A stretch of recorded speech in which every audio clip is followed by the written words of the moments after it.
അട്ടിമറികളില്ലാതെ മഹാരാഷ്ട്ര നിയമസഭാ കൗൺസിൽ തെരഞ്ഞെടുപ്പ് പൂർത്തിയായി. സ്ഥാനാർത്ഥികളെ നിർത്തിയ 9 സീറ്റുകളിലും BJP വിജയിച്ചു. മഹാവികാസ് അഘാഡിക്ക് 2 സീറ്റ് ലഭിച്ചു. മൂന്നാമത്തെ സ്ഥാനാർത്ഥി തോറ്റു.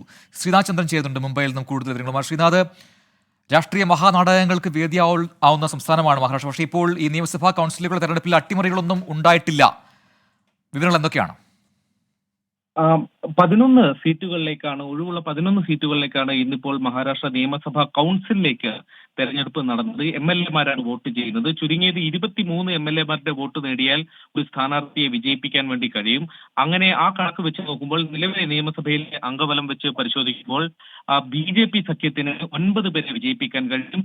കോൺഗ്രസ് സഖ്യത്തിന് 2 പേരെയും വിജയിപ്പിക്കാൻ കഴിയും. പക്ഷേ ഈ തെരഞ്ഞെടുപ്പിൽ ഒരു സ്ഥാനാർത്ഥിയെ അധികം കോൺഗ്രസ് പക്ഷത്ത് നിന്ന് ഉണ്ടായിരുന്നു. അങ്ങനെ 3 പേരെ മഹാവികാസ് അഘാഡി സഖ്യം മുന്നോട്ട് വെച്ചു. അങ്ങനെയാണ് ഒരു മത്സരത്തിലേക്ക് കാര്യങ്ങൾ പോയത്. അല്ലെങ്കിൽ സ്വാഭാവികമായ രീതിയിൽ 9-2 എന്നുള്ള നിലയ്ക്ക് വിജയം ഉണ്ടാവേണ്ടതായിരുന്നു.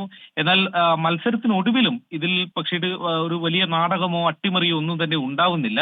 നേരത്തെ പ്രതീക്ഷിച്ച പോലെ 5 സീറ്റുകൾ BJP, ഒപ്പമുള്ള സഖ്യകക്ഷികളായ അജിത് പവാറും ഷിൻഡേ വിഭാഗവും 2 സീറ്റുകൾ വീതം വിജയിക്കുന്നു. അങ്ങനെ 9 സീറ്റുകൾ ആ സഖ്യത്തിനാകെ കിട്ടുന്നു. നേരത്തെ പ്രതീക്ഷിച്ച പോലെ ഒരു കോൺഗ്രസ് സ്ഥാനാർത്ഥിയും ഒരു ശിവസേന ഉദ്ധവ് സ്ഥാനാർത്ഥിയും മറുവശത്തും വിജയിച്ചു വരുന്നു. മൂന്നാമതായി NCP പിന്തുണയോടെ മത്സരിച്ച സ്ഥാനാർത്ഥി പക്ഷേ തോറ്റുപോവുകയും ചെയ്തു. അങ്ങനെ വലിയൊരു രാഷ്ട്രീയ നാടകത്തിലേക്ക് പോകേണ്ടതായിരുന്നു. പക്ഷേ അത്തരത്തിലുള്ള ഒരു നാടകത്തിലേക്ക് കാര്യങ്ങൾ എത്തിയില്ല. BJP പക്ഷത്ത് അജിത് പവാർ പക്ഷത്തിനും ഷിൻഡേ വിഭാഗത്തിനും ഒക്കെയുള്ള ഒരു അതിർത്തി ഒരുപക്ഷെ വലിയ കൂറുമാറ്റത്തിലേക്ക് പോകുമെന്ന് സൂചിപ്പിച്ചെങ്കിലും അത് ഉണ്ടായില്ല. ശ്രീനാഥ് ചന്ദ്രനാണ് മുംബൈയിൽ നിന്ന് വിശദാംശങ്ങൾ നൽകിയത്.